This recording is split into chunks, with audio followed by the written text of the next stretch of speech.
ये प्रार्थना करना बहुत ही अद्भुत है दूसरे विश्वासियों के लिए कि इनकी समझ की आंखें खुल जाएं।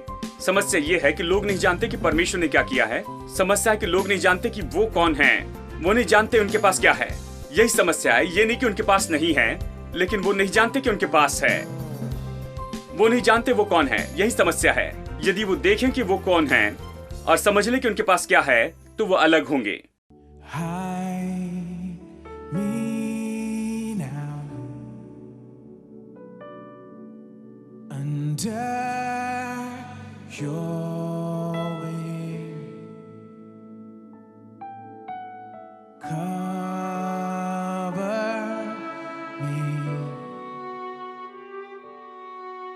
Within your mighty hand, when the oceans rise and thunders roar, I will soar with you above the storm.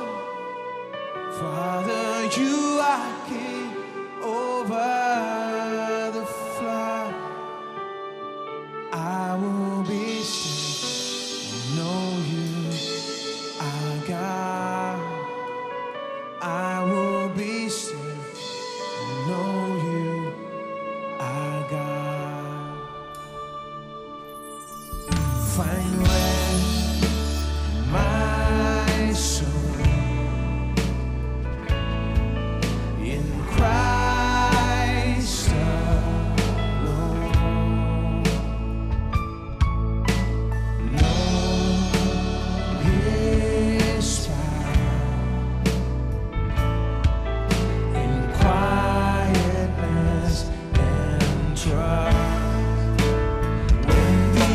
Oceans rise and thunder roar, I will soar with you above the storm. Father, you are king over the flood. I will be still and know you are God. I will be still. When the oceans rise, and thunders roar, I will soar with you above the storm.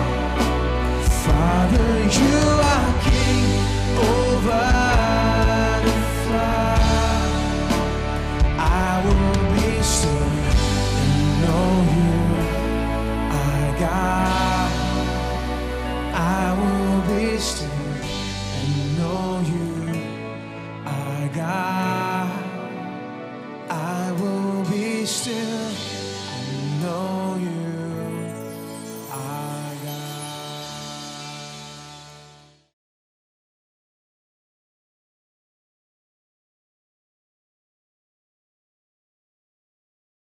आज मैं नई series शुरू करूंगा अगले कुछ हफ्तों तक इस विषय पर, और इसका नाम देंगे हम कौन हैं और हमारे पास क्या है।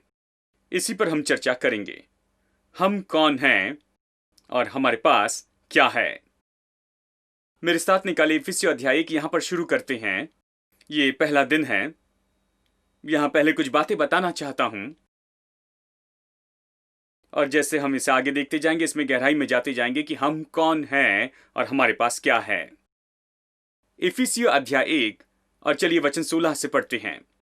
मैं तुम्हारे लिए धन्यवाद करना नहीं छोड़ता और अपनी प्रार्थनाओं में तुम्हें स्मरण किया करता हूं कि हमारे प्रभु यीशु मसीह का परमेश्वर जो महिमा का पिता है, तुम्हें अपनी पहचान में ज्ञान और प्रकाशन की आत्मा दे। अपनी पहचान में प्रकाशन की आत्मा दे, और तुम्हारे मन की आंखें ज्योतिर्मय हो कि तुम जान लो कि उसकी बुलाहट की आशा क्या है, और पवित्र लोगों में उसकी मिरास की महिमा का धन कैसा है, और उसकी सामर्थ हम में जो विश्वास करते हैं कितनी महान है, उसकी शक्ति के प्रभाव के उस काम के अनुसार जो उसने मसीह में किया और उसे मरे हुए में से जिलाकर स्वर्गीय स्थानों में अपनी दाहिनी ओर बैठाया है, सब प्रकार की प्रधानता और अधिकार और सामर्थ्य और प्रभुता के और हर एक नाम के ऊपर, जो न केवल इस लोक में पर आने वाले लोक में भी लिया जाएगा। और सब कुछ उसके पांव तले कर दिया और उसे सब वस्तुओं का शिरोमणि ठहराकर कलीसिया को दे दिया। ये उसकी देह है और उसकी परिपूर्णता है जो सब में सब कुछ पूर्ण करता है। मैं यहीं पर रुकना चाहता था, लेकिन अध्याय 2 में कुछ और वचन पढ़ना चाहता हूं। लेकिन उसके पहले चलिए यहां पर मैं कुछ कहता हूं। ये प्रार्थना है महान प्रेरित पौलुस की। उसकी प्रार्थना से हम बहुत कुछ सीख सकते हैं। हम कई बार सोचते क्या प्रार्थना करें, किस बारे में, और यहां पर इसके बारे में प्रार्थना का मॉडल है, प्रार्थना का ढांचा है नए नियम के संत से। वो किस लिए प्रार्थना करता है? वो प्रार्थना करता है कि हमारी समझ की आंखें जो हैं वो खुल जाएं। वो बहुत जगह पर गया था, लोगों को प्रचार किया था।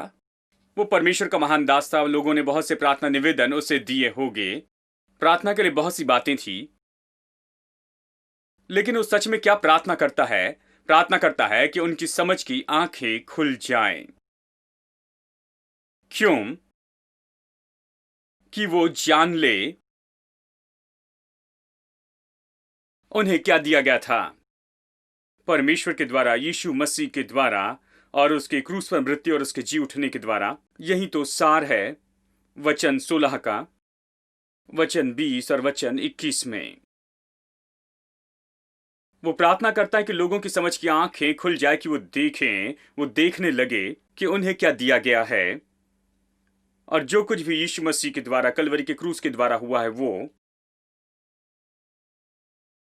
ये मेरे लिए बहुत ही महत्वपूर्ण है। ये कहता है, ये मुझे प्रार्थना करना सिखाता है। ये कहता है लोगों की जरूरत तो ये है, ये नहीं कि उन्हें ये और वो चाहिए। शायद उनके मन में हजारों जरूरतें तो होंगी, लेकिन लोगों को सच में क्या चाहिए? कि उनकी जो समझ की आंखें हैं वो खुल जाएं, कि वो देख सके कि उनके लिए क्या हासिल किया गया, उनके लिए क्या किया गया है, उनके लिए क्या प्राप्त किया गया है, आज उनके लिए क्या उपलब्ध है। अब मसीह कलीसिया में बस यही तो समस्या है। चर्च हमेशा अपेक्षा करता है कि प्रभु नीचे आएगा, उनके लिए ये करेगा और वो करेगा। कुछ लोग प्रतिदिन प्रभु को नीचे बुलाते हैं, चाहते हैं कि सुबह वो इसके लिए नीचे आए, शाम को किसी और चीज के लिए नीचे आए। वो सोचते हैं प्रभु को नीचे आकर कुछ करना होगा। यदि बाइबल की शिक्षा को अच्छे से देखें तो सही बाइबल की शिक्षा कहती है प्रभु ने सब कुछ किया है। वो एक बार आया और एक बार आने में ही उसने सब पूरा किया। उसने कुछ भी अधूरा नहीं किया, उसने कुछ भी ऐसा नहीं किया कि उससे बाद में किया जाए।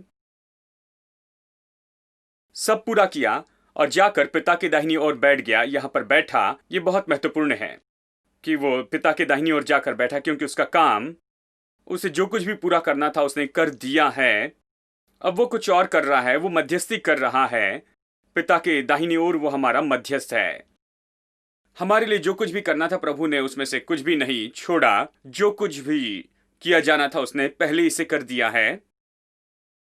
और आज तो मसीह कलीसिया को बस यही तो चाहिए कि जो कुछ किया गया है उसे वो समझ ले। इसकी समझ कि हम कौन हैं और हमारे पास क्या है, यही तो चाहिए मसीह कलीसिया के लिए। और जब आप इसे देखते हैं बाहर से शायद ये ऐसे दिखाई दे। ये कहता है उसके बारे में कि उसके साथ में क्या हुआ, उसकी मृत्यु में, पुनरुत्थान में, कैसे वो वहां पर मुर्दों में से जिलाया गया और परमेश्वर के दाहिनी ओर बैठाया गया, स्वर्गीय स्थानों में, अधिकार और सामर्थ्य प्रधानताओं के बहुत ऊपर में। और हर नाम जो लिया जाएगा, केवल इस लोक में नहीं लेकिन आने वाले लोक में भी, ये सब कुछ बताता है। जब आप इसे पढ़ते हैं तो ऐसे लगता है ये सब कुछ उसी के साथ में हुआ है, ये उसकी कहानी है। लेकिन सच में ऐसा नहीं है। अगर आप अंतिम वचनों को पढ़ते हैं, आखिरी 2 वचनों को पढ़ते हैं, ये कहता है कि उसने सब कुछ उसके पांव तले कर दिया और उसे सब वस्तुओं का शिरोमणि ठहराकर कलीसिया को दे दिया। ये उसकी देह है और उसकी परिपूर्णता है जो सब में सब कुछ पूर्ण करता है। अब 2 वचन इस तरह से सारांश में बताए जा सकते हैं। जो कुछ उसने किया या जो कुछ भी उसके साथ में हुआ, मृत्यु और जी उठने में, ऊंचे जाने में, उठाए जाने में और महिमा पाने में, पिता के दाहिने ओर जाकर बैठा, जो कुछ उसके साथ हुआ, ये हुआ चर्च के लिए, चर्च के उपयोग के लिए, चर्च के लाभ के लिए। जो कह रहा है यही तो उसका सार है। उसे इसकी जरूरत नहीं थी, उससे नीचे आने की जरूरत नहीं थी, कि वो क्रूस के ऊपर में जाएं, कि दुख सहकर मर जाएं और नरक तक जाए और शैतान का सामना करें और उस युद्ध को जीते और फिर बाहर आएं और फिर से जिलाए जाएं कि पिता की दाहिनी ओर जाकर बैठ सके। वो इसका पहले आनंद उठा रहा था। वो तो पहले से परमेश्वर के समान था। बाइबल ये कहती है आदि से ही, आदि में वचन था, वचन परमेश्वर के साथ था और वचन ही परमेश्वर था। वो परमेश्वर था। उसे क्या जरूरत थी ये सब कुछ करके उसे हासिल करने की जरूरत नहीं थी। इस तरह से उठाए जाने के लिए उसे इन सारी बातों से जाना नहीं था। तो ये क्यों हुआ, ये सारी बातें वहां पर क्यों हुई? ये हुई हमारे लिए, यही बात है। ये इसलिए हुई कि वो हमें ये सब दे सके। मनुष्य के रूप में आया, मनुष्य के रूप में उसने किया और ये सब कुछ हमारे लिए हुआ। पौलुस यहां पर यही तो सिखा रहा है और हमारी समझ की आंखें खोली जानी चाहिए, क्योंकि ये सब कुछ हमारे लिए किया गया है। यदि हम इससे नहीं लेते, इसका आनंद नहीं उठाते हैं और जो हमारे लिए हासिल किया गया उसका उपयोग नहीं करते हैं, तो सब बेकार हो जाता है। जो भी उसने किया है वो अर्थहीन होता है, क्योंकि ये सब हमारे लिए किया गया है, उसके लिए नहीं। ये उसकी कहानी नहीं, हमारी कहानी है। अगर विश्वास नहीं करते तो अगला अध्याय पढ़िए। अध्याय आपका ध्यान न भटकाएं, क्योंकि ये एक पत्र है। जब किसी को पत्र लिखते हैं तो इस तरह से नहीं कहते कि अध्याय 1 और वचन 1। नहीं, आप पत्र लिखते हैं। अध्याय और वचन का जो विभाजन है बाद में दिया गया है, ताकि ये हमारे लिए बहुत आसान हो जाए कि इसे ढूंढ सके। जब मैं आपसे कहता हूं कि देखिए अध्याय 2 और वचन 1 देखते हैं, तो मैं आपको उस जगह पर लेकर जा सकता हूं जो हम पढ़ रहे हैं। ये हमारी सुविधा के लिए दिए गए हैं, इसलिए आपका ध्यान न भटकाएं। ये जो विचार है ये तो अध्याय 2 में जारी है। इसे देखिए, उसने तुम्हें भी जिलाया जो अपने अपराधों और पापों के कारण मरे हुए थे। देखिए, पहले अध्याय में उसने हमें पहले बताया है कि ये सब कुछ जो हुआ ये कलीसिया के लाभ के लिए हुआ है। अगर आप अध्याय 1 के वचन 22 और 23 को इसके साथ में जोड़ ले तो आप समझेंगे कि ये कलीसिया के लाभ के लिए हुआ है। जबकि ये सब कुछ कलीसिया के लाभ के लिए हुआ है, तो अब वो चाहता है कि हमें बताएं कि चर्च के साथ में क्या हुआ, वो पहले कैसे था और अभी क्या हुआ है। उसने तुम्हें भी जिलाया जो अपने अपराधों और पापों के कारण मरे हुए थे, जिनमें तुम पहले से संसार की रीति पर और आकाश के अधिकार के हाकिम अर्थात उस आत्मा के अनुसार चलते थे जो भी आज्ञा न मानने वालों में कार्य करता है। इनमें हम भी सबके सब पहले अपने शरीर की लालसाओं में दिन बिताते थे और शरीर और मन की इच्छाएं पूरी करते थे और अन्य लोगों के समान स्वभाव ही से क्रोध की संतान थे। हम लोग ऐसे ही थे। परंतु परमेश्वर ने जो दया का धनी है, उसने उस बड़े प्रेम के कारण जिससे उसने हमसे प्रेम किया, जब हम अपराधों के कारण मरे हुए थे तो हमें मसीह के साथ जिलाया। अनुग्रह से तुम्हारा उद्धार हुआ है और मसीह यीशु में उसके साथ उठाया और स्वर्गीय स्थानों में उसके साथ बैठाया है, मसीह यीशु में। अब आप विश्वास करते हैं कि ये आपके लिए है। पिछले अध्याय में, पहले अध्याय में पढ़ रहे थे तो ऐसा लग रहा था ये उसके बारे में है। नहीं, बात यह है वो हमारे लिए कर रहा था। बताता है उसके साथ में क्या हुआ, फिर ये बताता है कि जो कुछ उसके साथ में हुआ वो हमारे कारण ही हुआ है। उसने हमें उसके साथ उठाया है और उसने हमें स्वर्गीय स्थानों में बैठाया है, प्रधानता, अधिकार और सारी सामर्थ्य के ऊपर में। वो जगह जहां पर वो पिता के, परमेश्वर की दाहिनी ओर बैठा है, वो उसके लिए नहीं लेकिन हमारे लिए है। हम उसके साथ में बैठाए गए हैं। फिर कहता है कि वो अपनी उस कृपा से जो यीशु मसीह में हम पर है, आने वाले समय में अपने अनुग्रह का असीम धन दिखाएं, क्योंकि विश्वास के द्वारा अनुग्रह ही से तुम्हारा उद्धार हुआ और ये तुम्हारी ओर से नहीं वरन परमेश्वर का दान है, न कामों के कारण, ऐसा ना हो कि कोई घमंड करे। क्योंकि हम उसके द्वारा बनाए हुए हैं और मसीह यीशु में उन भले कामों के लिए सृजे गए जिन्हें परमेश्वर ने पहले से हमारे करने के लिए तैयार किया है। वो कहता है हमने उद्धार पाया, नए बनाए गए कि हम उन भले कामों को करते रहें जो परमेश्वर ने हमारे लिए पहले से योजना बनाकर रखी है, जगत की उत्पत्ति के पहले से ही। इसके लिए उसने सब कुछ किया है। क्या आप इसके बारे में जानते हैं? निश्चय परमेश्वर हमारी समझ की आंखों को खोल दे कि आप इन बातों को जान पाएं और इस स्तर पर जीते जाएं और इन बातों को आप प्राप्त करें जो प्रभु चाहता है कि आप हासिल करें। इसलिए कलीसिया की सबसे बड़ी जरूरत पौलुस महसूस करता है वो है समझ। ये नहीं कि परमेश्वर को कलीसिया के लिए कुछ करना है, परमेश्वर ने कलीसिया के लिए सब कुछ कर दिया, ये बड़ी जरूरत नहीं है। सबसे बड़ी जरूरत यह है कि इन बातों को समझे कि हमारी जो समझ की आंखें हैं इन बातों के लिए तेजोमय हो।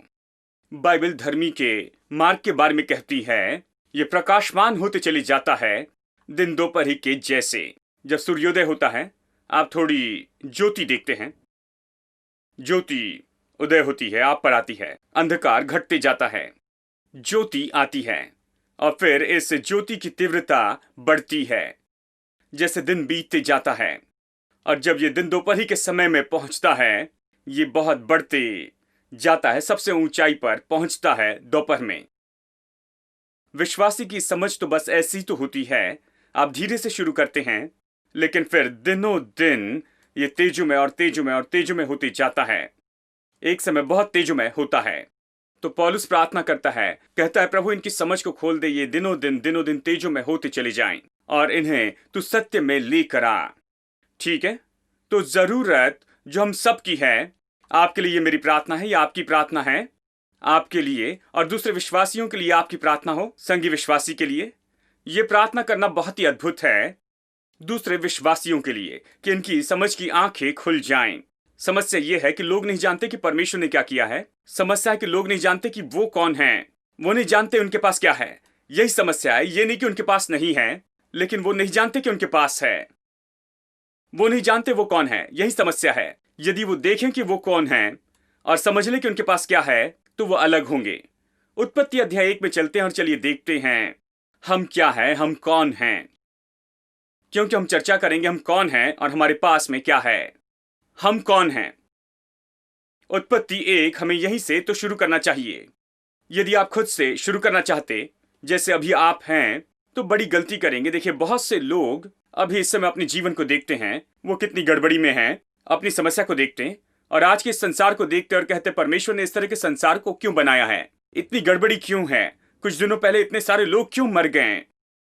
जानते हैं क्यों ये सारी बातें हो रही है? अगर परमेश्वर है तो ये सब कुछ क्यों हो रहा है? अब ये तो लोग बहुत बड़ी गलती करते हैं। ये तो बस अभी इस समय के वर्तमान के संसार को ही देखते हैं, कोशिश करते हैं प्रभु का अर्थ लगाने की, इन बातों के द्वारा प्रभु को समझने की कोशिश करते हैं। अगर प्रभु को सच में समझना है तो आपको जाना होगा अध्याय 1 में यहां परमेश्वर का प्रकाशन है। अध्याय 1 और अध्याय 2 तो बहुत ही बाइबल के बहुत ही महत्वपूर्ण अध्याय हैं। यहां पर परमेश्वर का प्रकाशन है। अब मैंने आपको बताए हैं आदि में कौन कौन से नियम थे। मंगलवार की शाम को सीरीज सिखाकर मैंने इसे बताया। पहले 3 अध्याय के एक एक वचन को देखा है, ये कैसे था जब परमेश्वर ने इसे पहले बनाया था और इसके बाद में क्या हो गया और किस कारण हम परेशानी में आए और अब हम ऐसे क्यों हैं। ये पहले 3 अध्याय का विषय है।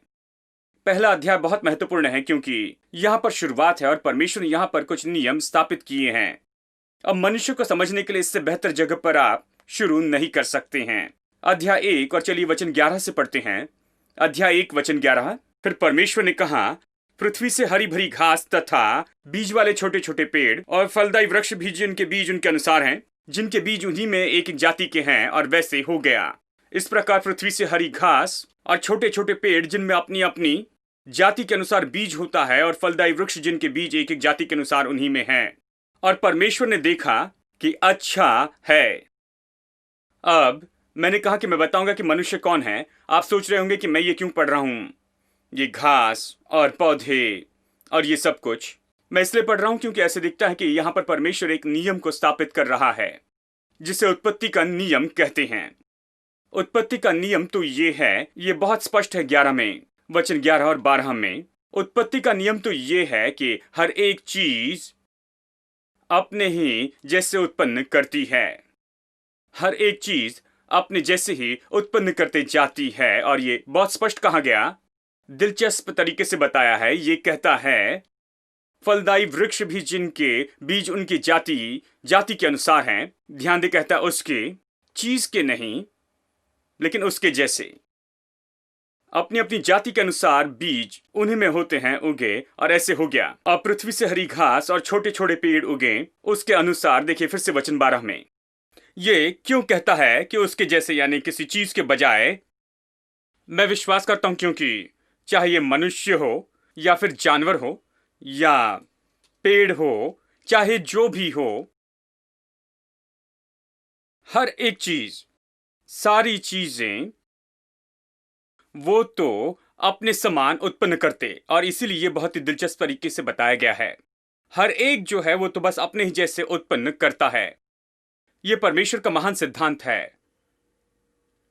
सब बस अपने जैसे उत्पन्न करते हैं। कुत्ते से कुत्ता, बिल्ली से बिल्ली और फिर भैंस से भैंस। आम के पेड़ से आम के पेड़ ही होते हैं। आपके पास आम का एक पेड़ है और बहुत से चाहिए। आप बस उस आम के पेड़ का बीज लीजिए, वो बीज तो उसी के अंदर है, और ज्यादा बोते जाएं। आपको जितना भी चाहिए उतना बोते जाएं, जितना चाहिए उतना बोएं। प्रभु ने ये नियम स्थापित किया, ये नियम है। फिर वचन 12 कहता है कि परमेश्वर ने देखा और वो अच्छा था। दूसरे शब्दों में प्रभु वहां पर खड़ा है और कहता है कि ठीक है, ये अच्छा नियम, इसे बदलने की जरूरत नहीं है, ये ऐसा ही होना चाहिए, ये अच्छा है, ये ऐसे ही काम करें। पृथ्वी इसी तरीके से काम करें, हर कोई बस अपने ही अनुसार उत्पन्न करते जाएं। ये इसी तरह से होना चाहिए। प्रभु ने देखा कि ये एक अच्छा नियम है और ये एक अच्छा सिद्धांत है, चलिए इसे ऐसे रखते हैं। अब वही परमेश्वर ने वचन 26 में ऐसा करने के बाद में अध्याय 1 वचन 26 कहता है, परमेश्वर ने कहा, आओ हम मनुष्य को बनाएं अपने स्वरूप के अनुसार, अपनी समानता में, और वे समुद्र की मछलियों और आकाश के पक्षियों और घरेलू पशुओं और सारी पृथ्वी पर और सब रेंगने वाले जंतुओं पर जो पृथ्वी पर रेंगते हैं अधिकार रखें। अब परमेश्वर कहता है, आओ हम मनुष्य को अपने स्वरूप में बनाएं। अब परमेश्वर ने यहां पर नियम स्थापित किया, सब शुरू करने के बाद नियम स्थापित किया, और फिर उसने कहा सब कुछ जो है बस अपने ही अनुसार उत्पन्न करते जाएं। अब वो इस नियम को सक्रिय कर रहा है मनुष्य की सृष्टि में। जब उसने मनुष्य को बनाया तो उसने कहा, ठीक है, मैं मनुष्य को लेकर आऊंगा अपने अंदर से ही, मैं उसे अपने जैसे उत्पन्न करूंगा। तो मैं कहूंगा कि मनुष्य परमेश्वर जैसे है। बहुत से लोग इसी बात में फंसे होते हैं कि वो कौन हैं, जहां तक कि उनके गांव और नगर की बात आती है, उनका देश, उनका वंश, उनकी पृष्ठभूमि, और इन सभी बातों से वो बहुत बहुत ज्यादा भरी होती हैं। अगर आप पूछे तो कहेंगे, हाँ मैं तो इस नगर से आता हूं, दक्षिण में जो है मदुराई से 50 किलोमीटर की दूरी पर एक छोटा गांव है, और मेरे जो परदादा थे उनके परदादा इसी गांव में जन्मे थे। हम इस समूह के लोग हैं, इस समाज के लोग हैं, और जानते हैं ये हमारी विधियां, ये हमारे तरीके हैं, इस तरह बताते हैं। वो इसके बारे में सटीक है। लेकिन क्या आपने कभी देखा है कि यीशु ने कहा, क्या तुमने कभी बेथलेहम नाम के नगर के बारे में सुना है? आप मत्ती, मरकुस, लूका, यूहन्ना पढ़ें। क्या कभी यीशु ने ये कहा, क्या तुमने उस छोटे नगर के बारे में सुना जहां पर मैं जन्मा था, बेथलेहम? क्या तुमने कभी नाजरत के बारे में सुना? उसने कभी ये नहीं बताया कि वो कहां से है। वो सारी बातें जो उसके स्वाभाविक पृष्ठभूमि के बारे में है, उसने उसके बारे में कभी नहीं कहा, उसके बारे में उसने कभी नहीं बताया। हाँ, निश्चय वो छोटे नगर बेथलेहम में जन्मा था, और वो मरियम का बेटा था, और ये सब, और उसकी परवरिश नाजरत में हुई थी, और सबने कहा ये तो नाजरत से है। ओ, हम इसकी मां मरियम को जानते हैं, हम इसके भाई को जानते हैं। सब कोई उसे पहचानते थे उस शहर के नाम से जिसमें वो पला बड़ा था, कि वो कहां पर जन्मा, वो कहां पर था, और ये सब लोग उसी दृष्टि से उसे देख रहे थे। लेकिन उसने कभी अपना मुंह खोलकर ये नहीं कहा कि मैं यही हूं, कभी नहीं। आप बाइबल में देखिए, उसने कभी नहीं कहा मैं बेथलेहम के छोटे नगर से हूं, मैं देखो बेचारा हूं, नासरत में पला बढ़ा। देखिए, उसने ऐसे कभी नहीं कहा। जानते हैं क्या कहा? मैं ऊपर से हूं। वो तो बहुत ही अलग फ्रीक्वेंसी में था पूरी तरह से। उसने कहा मैं ऊपर से हूं, मैं और मेरा पिता हम एक हैं, मैं वहां से आया हूं, तुम यहां से आए हो, लेकिन मैं वहां से आया हूं। जानते हैं, वो नहीं समझ पाए, सोचने लगे कि ये कैसा मनुष्य है, ये कैसा व्यक्ति है, ये तो अपने स्वाभाविक पृष्ठभूमि के बारे में बिल्कुल सचेत नहीं है। लेकिन वो इतना भरा था इन बातों से कि वो सच में कौन है। मैं सोचता हूं कि ये समय है कि विश्वासी लोग बदल जाएं और पूरी तरह से सचेत हो जाएं उनकी आत्मिक पृष्ठभूमि के बारे में और मसीह में वो कौन है, इसके बजाय कि वो इन बातों से भर जाए कि वो कौन है अपने स्वाभाविक पृष्ठभूमि से। हम सब की पृष्ठभूमि हैं, हम सब किसी नगर से हैं, किसी समाज से हैं, हम सब किसी न किसी पृष्ठभूमि के हैं। आप उसे बेकार नहीं कर सकते। मैं ये नहीं कह सकते कि आप उसे फेंक दें, नहीं, मैं ये नहीं कह रहा। मैं कह रहा हूं कि ये महत्वपूर्ण नहीं है, हमें इसके बारे में सचेत नहीं रहना है। हमें विश्वासी होने के बारे में सचेत रहना है, हमारी मसीह में जो पहचान है उसके बारे में सचेत रहना है कि हम मसीह में कौन हैं। हम मसीह में कौन हैं, ये नहीं कि मैं कहां पर जन्मा था या फिर मैं किस समाज का हूं, उसके बारे में घमंड नहीं करना, इसके और उसके बारे में, स्वाभाविक बातों के बारे में नहीं। मैं मसीह में कौन हूं। अगर मैं आपसे पूछूं आप कौन है, तो आप ये नहीं कहना कि मैं दिंडीवनम से हूं, नहीं, ये वहां पर शुरू ना हो, ये शुरू हो ये कहते हुए कि मैंने नया जन्म पाया है। Master, Savior, coming King, He's good to me. Creator of everything, He's good to me. And when I'm down, feeling low, there is somewhere I know I can go. He's good, He's good, He's good all the time. He healed my body and He healed my mind. No better friend you will ever find. He's good to me. He's good, He's good, He's good all the time. He healed my body and He healed my mind. No better friend you will ever find. He's good to me. Oh, He's good, He's good, He's good all the time. He healed my body and He healed my mind. No better friend you will ever find. He's good to me. He's good, He's good, He's good all the time. He healed my body and He healed my mind. No better friend you will ever find. He's good to me. He's King of glory, the Lord of all. He's good to me. My Redeemer when I fall. He's good to me. When I'm down, feeling low, there is somewhere I know I can go. He's good, He's good, He's good all the time. He healed my body and He healed my mind. No better friend you will ever find. He's good to me. Oh, He's good, He's good, He's good all the time. He healed my body and He healed my mind. No better friend you will ever find. He's good to me. He's good, He's good, He's good all the time. He healed my body and He healed my mind. No better friend you will ever find. He's good to me. Oh, He's good, He's good, He's good all the time. He healed my body and He healed my mind. No better friend you will ever